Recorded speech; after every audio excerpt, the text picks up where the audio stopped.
Hello! This video is how to 360 on your roller skates, and it's a request, so thank you for the great requests. It always gives us interesting ideas of things to do.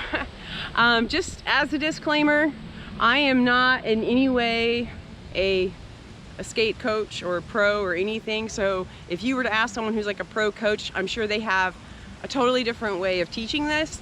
That's just what I've learned just as a sort of a self-taught roller skater, watching other roller skaters and watching videos.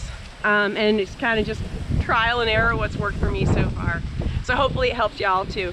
Oh, and thanks to Astro Skate. Astro Skate, our local rink, cool new shirts. We appreciate that. Love Astro Skate. Yes.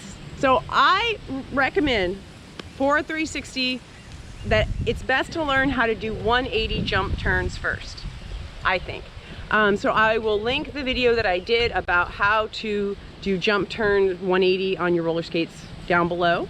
But once you feel really solid and confident in your 180s and you want to try 360s, the first place I did 360s was on a carpeted floor, just standing still, or you can use grass, like today we're on grass, so that you're not rolling and you're just getting the idea of the movement, like kind of putting it into your muscle memory without the rolling.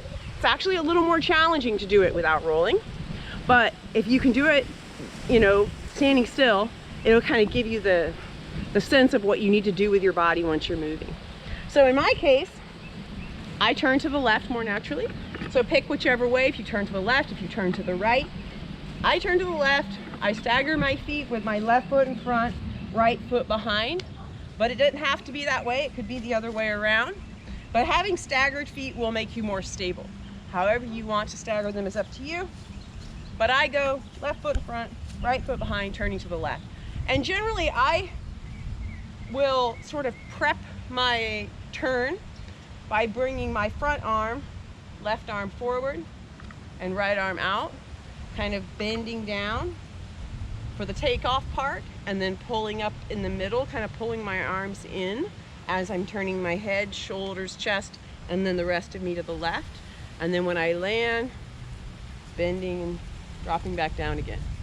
So I usually practice that several times through, where I'm just kind of out and in, out and in. That pushing the arms out and kind of, you know, letting your knees bend and then pulling in and turning. Pushing the arms out, bending the knees, pulling in, turning. Kind of getting that preparation for the turn jump, and leading with the head, followed by shoulders, and then hips and legs. So I'm gonna do that a couple of times where I bend and pull in, bend and pull in, and then make the jump around. Ooh, nice. Trying that again. Let's see. All right. Bend and pull in. Then you're leading with your upper body. Bend and whip it around. So that's something to practice over and over and over again. I practiced it for a very long time myself on carpet or on grass before I felt comfortable taking it to a skatable surface. I also recommend wearing whatever safety gear you feel you need. For me, when I was learning how to 360, more often than not, if I fell, I would fall on my knee or my hand or both. So knee pads and wrist guards were my most important things to wear, but please wear whatever safety gear you need to, even if it's all of it. Do what you need to do. So now, once you feel solid with those stationary 360s on the carpet or on the grass, you want to take it out to the skatable surface out here. So we're on a sidewalk today here in Sarasota, Florida, or you might be at the rink on the wood, or in your you might be maybe in your driveway or wherever you happen to have, somewhere in your skate park. So I like to kind of spot an area. In this case, it's going to be that crack, or maybe right before that crack, where I feel I'm going to like take off. And as I'm traveling toward it, kind of be thinking about that's my takeoff zone, so that you are bending knees on the takeoff, pulling up, and then bending knees again on the landing. So I'm going to back up and then head over to that area. I'm not going really fast. I'm fairly slow, all right?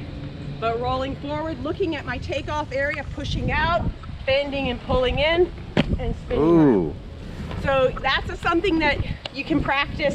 Like I say, you don't need a lot of space, just a little bit of space.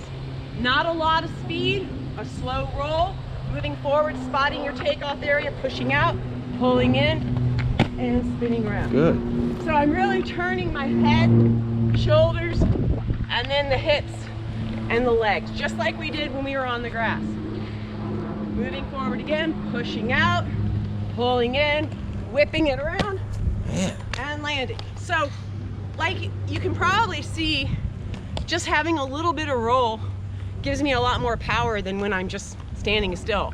So keep practicing that, you know. Practice on the grass or the carpet as long as you need to, then practice on a rolling surface.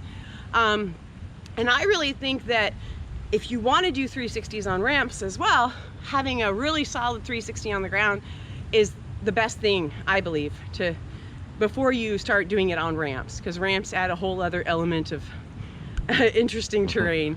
But yeah, we'll go over that in another video. But for now, hopefully that helps y'all with your 360s on flat ground. Please let us know in the comments if it does, or if you have other ideas, other requests, or other ways that you've learned how to 360, or tips or tricks that have helped you. We'd love to hear them. And please like and comment, subscribe. Thanks.